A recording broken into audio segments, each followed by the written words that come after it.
Former South Carolina Governor Nikki Haley is gaining ground on her former boss in new 2024 presidential primary polling. The latest CBS News YouGov poll released on Sunday found that Haley has consolidated much of the non-Trump vote. Among likely GOP primary voters, 29% say they would vote for the former South Carolina governor, putting her 15 points behind Trump. Former Fox News host Tucker Carlson sat down and discussed the possibility of a Trump-Haley 2024 presidential ticket in a recent episode of the Tim Poole podcast. Would you vote for Trump if he chose Nikki as VP? And would you guys vote for Trump? Well, that's the question that I asked you specifically. Well, I would not only not vote for that ticket, I would advocate against it as strongly as I could. Wow. Yeah.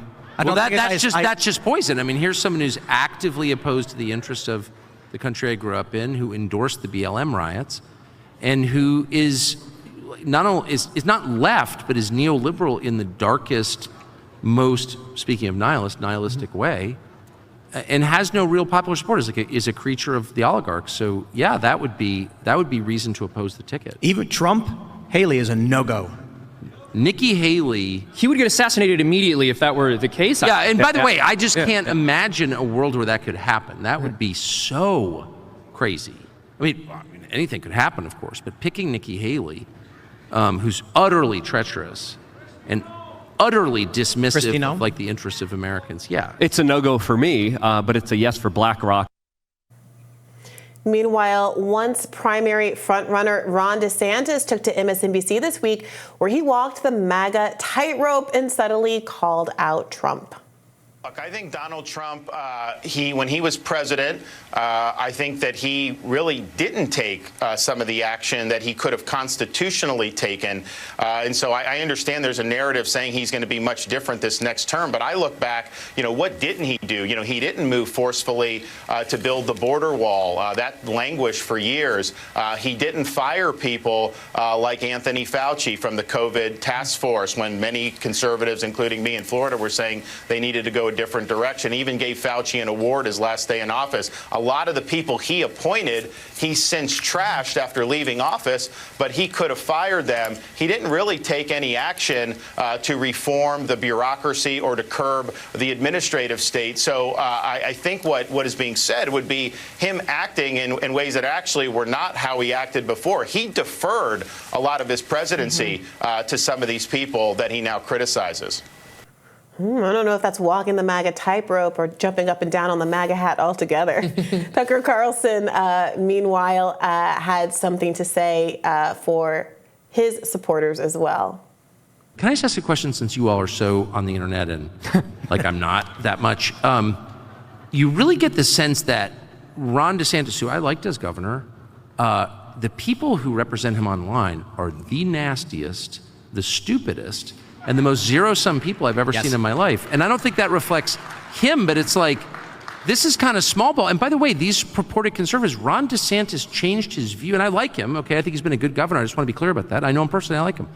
But his donor, Ken Griffin, told him to change his view on Ukraine from it's a regional conflict we shouldn't get involved in to it's a super important thing, we should send more money. One donor got him to change his view, and all these so-called conservatives are supporting that like it's the most important thing ever. Like, who are these people and what is their problem? Like, what is going on with them?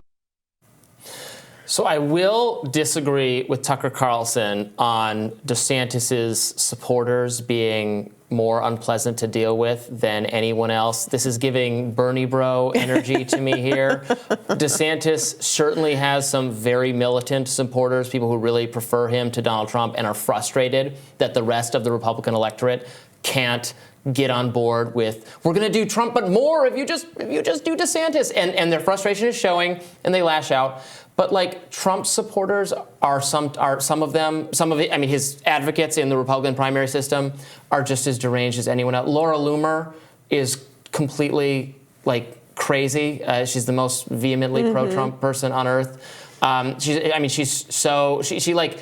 actually is often recirculating Democratic talking points against DeSantis because she's so like brain poisoned against anyone but Trump. Look, people want their person, and the fight is ugly and angry at times. That's just politics. Yeah. I never like the oh well, you have uniquely bad supporters. Yeah, everybody has excited people on their behalf. I similarly think that Tucker Carlson's criticisms of Nikki Haley are kind of desperate. He keeps coming back to the same well of she loved the Black Lives Matter riots. That like you would have to have never listened to a word Nikki Haley has ever said to believe that's the case. I Googled it up real quick, what she was saying in the wake of Black Lives Matter in South Carolina. She said most of the people who now live in terror because local police who are too intimidated to do their jobs are Black, she said, criticizing the protests and the pushback and the criticism of the police.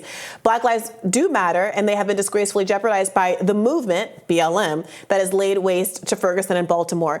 So I think the objection, if anything, is that she maybe acknowledged that Black lives do matter. Maybe that makes you woke to say that Black lives, just like all people in the world, their lives have value and should be protected, and that as a governor, she needs to protect their safety and well-being just like she does everybody else. If Tucker wants to come out and say that he thinks that's objectionable, he should just come out and say it. But the idea that she was ever supportive of Black Lives Matter in any meaningful way, I think is, again, just going back to the same well of trying to undermine the fact that she is closing the gap in a really meaningful way. I'm sorry, I called this. When I watch those debates and the news cycle is all about Vivek Ramaswamy, we have seen a pattern that his polls keep going down after those performances, despite them being conversation pieces on the cable news networks.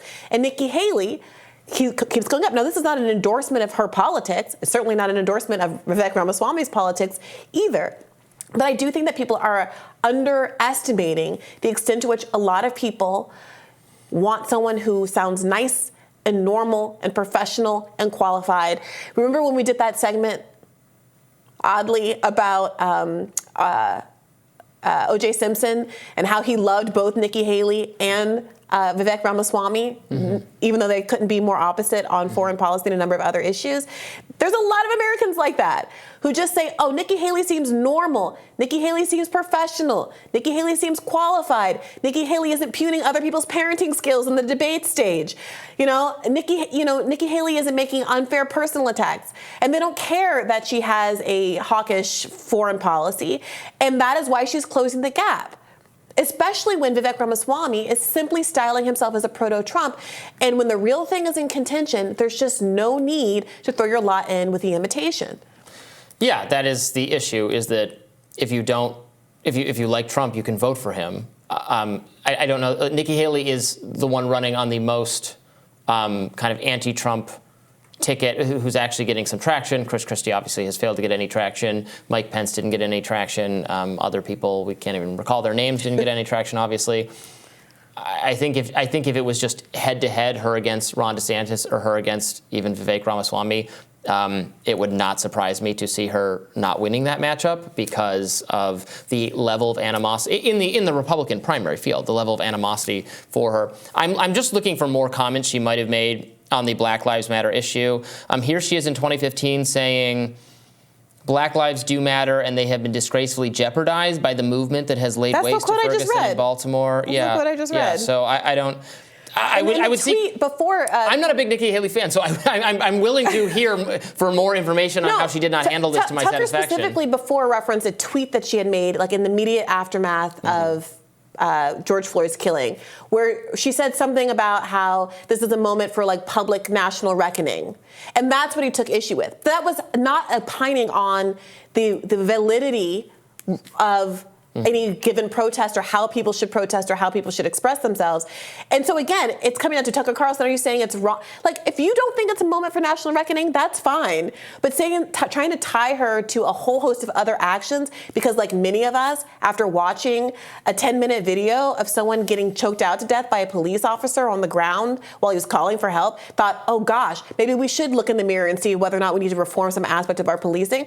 I mean, okay, if that's the line you want to take, but that was broadly the public opinion at the time, and concurrently, people think that it was a bad thing for him to be killed that way by a police officer on camera. So if you're trying to indict her for that, I'm not sure that's going to work.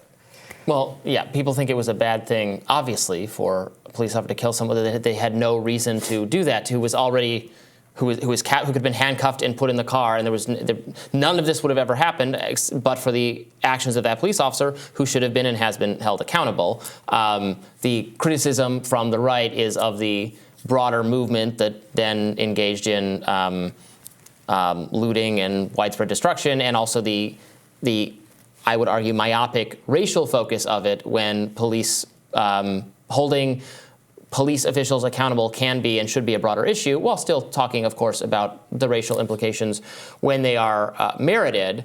I also have a lot of criticism of Nikki Haley. It's not really along these lines. It's merely for her foreign policy, which I would guess is also something Tucker doesn't like about her, since he's a voice for the. He was going stick to after the program. Like, there's plenty to criticize about Nikki Haley without having to reach for. One time she said something vaguely sympathetic about wanting to protect the welfare of black people, and therefore she's a woke scold.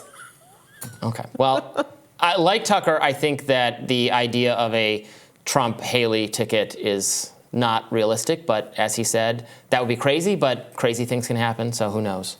Yeah, for sure. Stick around. We're rising for you right after this.